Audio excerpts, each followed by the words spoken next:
Hello all my friends on the interwebs, it's Dakian here again with another review of an RPG product for you. This time, because I have previously reviewed the rules for the 13th Age role-playing game, I thought I would review an adventure for it. Now, and not just any adventure, but the big campaign book, Eyes of the Stone Thief. Now, Pelgrane Press have released a number of smaller adventures, and some of them just very, very short, just as PDFs, some as soft cover collections. They've released 2 hardcover lengthy campaigns, of which this is the biggest, the thickest book. And it is the one that I have actually GM'd. The other one, Shards of the Broken Sky, I have not actually run yet, so I'm not going to review it, but this one I have successfully run for a group of players. And it is, to not bury the lead, in my opinion, the best mega dungeon ever published. But you'll need to watch the entire review to see what I actually mean by that, because I don't mean exactly the same thing as some other people mean by a mega dungeon. And what else can I say? It's by Gareth Ryder Hanrahan. That name is a stamp of quality. Whenever you see that name on a product, you can trust that it's going to be at least pretty good, if not excellent. And in this case, he is the only writer. So let's go to the table and have a look, shall we? So to begin with, as the back cover says, this is technically for a champion tier campaign, 4th through 8th level. Now remember, 13th Age has 10 levels only, so this is quite a large part of the career. It's pretty easy to extend it all the way to 10th level. That's what I did. I used the because the suggested use of it is that there's supposed to be another major villain in your main campaign, and that villain is using the Stone Thief as a vessel or vehicle, or trying to get something from it. But I made it so the Stone Thief itself was the major villain, and it was pretty easy to just make the final encounters a little harder and move them up to 9th and 10th level. However, it is, unless you modify it heavily, very difficult to delve into the dungeon itself before 4th level. You really should be champion tier. But there are suggestions for how to lead into this, and there are other published adventures by Pelgrane Press that have hints, that have sort of connections. That, for example, I think the Quick Start adventure, one of them, there have been several, basically is a little early hint of seeing what the Stone Thief can do. This is a toolbox. This is not a fixed place in many ways, by which I mean the Stone Thief is not always in the same place on the map, and its internal geography is not always the same. Also, which icons are important will vary. There are suggestions for using all the icons with the campaign. There are suggestions for how to structure the campaign. What the here, for example, is a diagram of which icons are connected to which NPCs within the dungeon, and that will lead you to make certain of these NPCs and portions more important in your campaign than others, because this is not a campaign where you're supposed to clear the entire thing. And I'll talk a little bit more about that. What did I mean by the internal geography not always being the same? Well, here, for example, is a diagram with examples of how the different levels, as they call them, within the dungeon can connect to each other. And it can change between each time it appears. Another thing that makes it a toolbox, most of it is descriptions of the various dungeon levels, but then at the end we have a lot of chapters about things happening outside the dungeon. We have quests on the surface. We have the opposition, and who the opposition are varies with which enemy icons your players have chosen. And there's a lot of stuff about how to research the dungeon outside of the dungeon and how to finally kill it. What do I mean by killing it? How can you kill a dungeon? Well, it's a living dungeon. The living dungeon is a concept that exists in 13th Age ever since the start of the game. However, living dungeons, as described in the setting material in the main book, they're spontaneous kind of eruptions of malign energy from the underworld, from the abyss. Unclear. They sort of bubble up from beneath and they rise to the surface.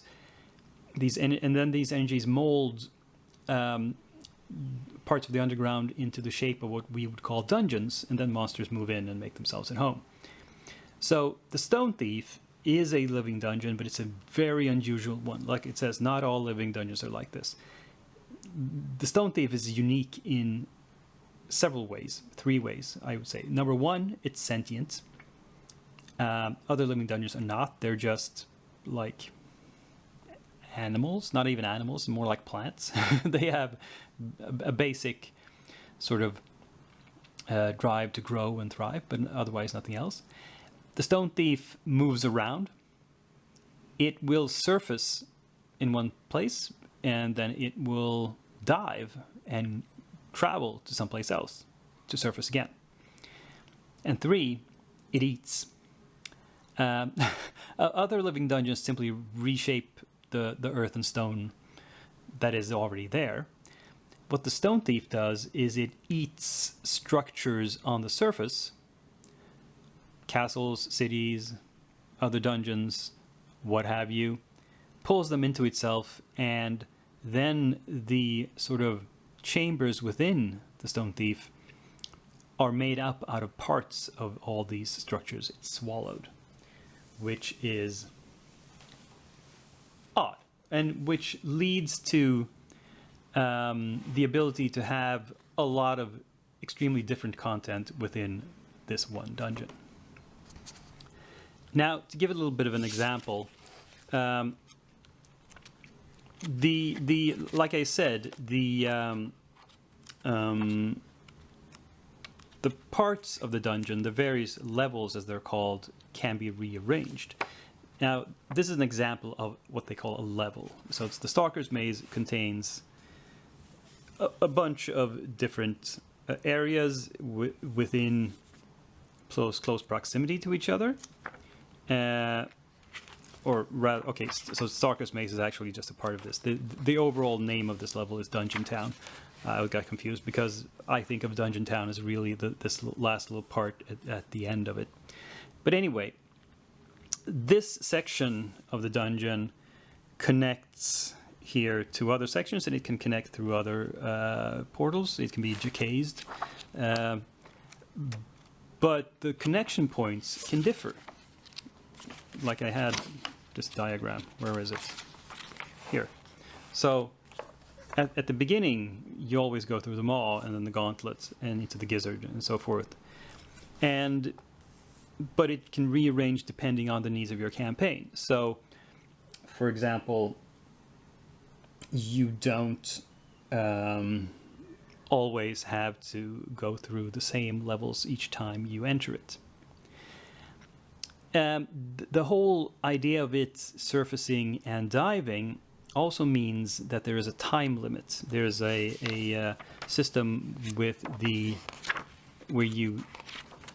submergence die, which puts a timer on how long you can stay in the dungeon before you need to get out. Because when it dives, it compresses most of the levels, and nothing living can survive in there. So you got to get out.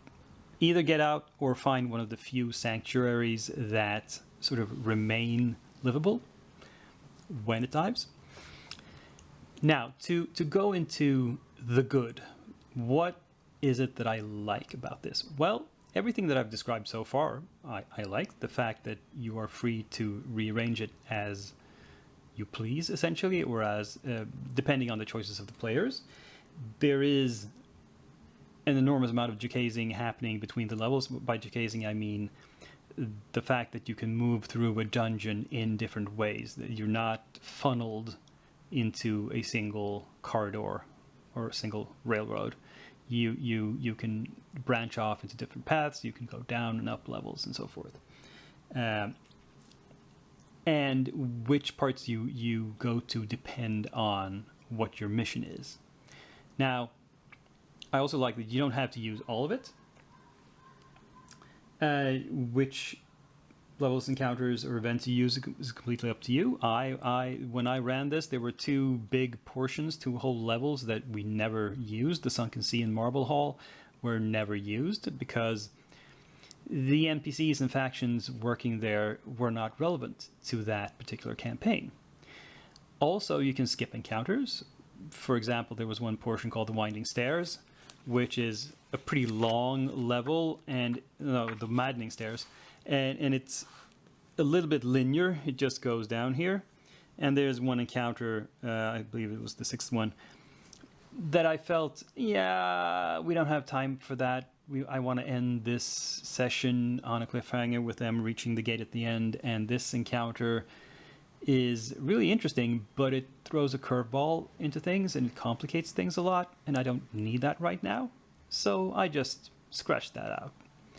And you can do a lot of that. You can just use which parts you like and discard the others, and it won't matter. Another good thing about it is, well, the same good thing that is about 13th Age in general. The encounter design and the monster design is excellent. So, for example, here we have some orcs, and there's like 4 different kinds of orcs just in this area. And there's undead. And we have the fight chart where you see how many characters you have, how many PCs you have, and at which level, and it tells you which number of each type of orc will give you a balanced encounter. And as usual with 13th Age, these charts actually work. They do provide, they know their math.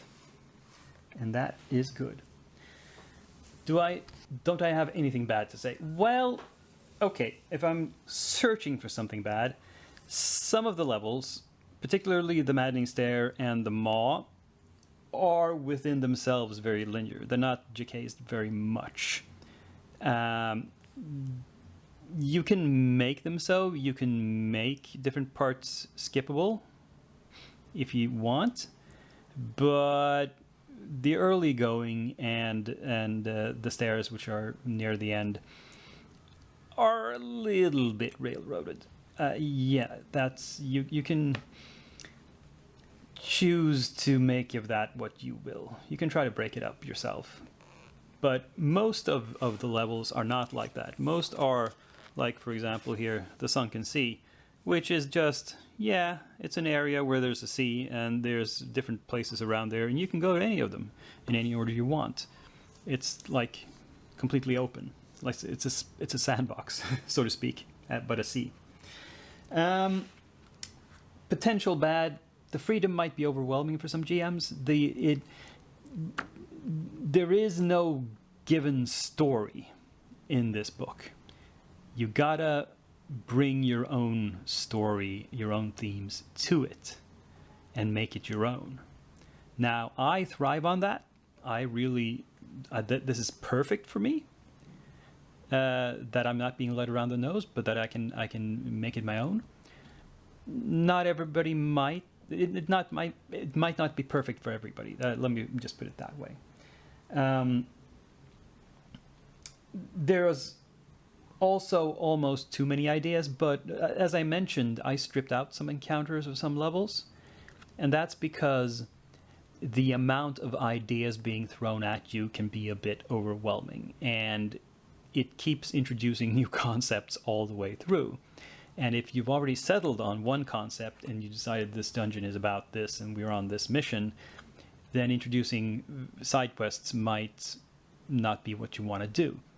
So you have to be able to edit judiciously and edit, so to speak, from your own perspective, what you want to do. But these negatives are very small, very minor. There are no negatives of the type of logical inconsistencies. There's not much in the way of typos. I haven't really noticed any at all, and I am a stickler about those sort of things. Everything hangs together, and I mean, I suppose it's easier for everything to hang together logically when there isn't a given story. The problem many campaign books have is that they've decided on a story and then they can't keep their own story straight. This book doesn't have that issue because it doesn't have a story. So yeah, I've noticed that I'm getting into positives again. I've said the good, I've said the bad. Is there any ugly? No. I mean, no. There is nothing that stands out as overwhelmingly bad. And that means that I have to end this review on an extremely high note. So, to wrap it up, in conclusion, what I meant by this being the best Mega Dungeon ever is that it is the best Mega Dungeon if you are the kind of GM who wants to adapt to your group of players and be able to adapt during the play of the campaign. If you're the kind who just wants a big thick book of room descriptions and run like monster bashing, kicking in the door, killing the monsters and taking their loot, room by room by room by room, level by level, that's not what you're going to get here. But I find those campaigns boring. I don't personally like those. Now, I'm not saying you're wrong to like those. If you like those, tastes differ. So I want to be very clear with what kind of book this is. And if you've seen this entire review and you like the sort of things I've been telling you about it, you should definitely get it, and you should definitely get 13th Age. I hope this recommendation was of some use to you, and this is the end of the video. Please give it a thumbs up, like, share, and subscribe. But above all, tune in to my coming videos. Until then, this is Dakian, signing off.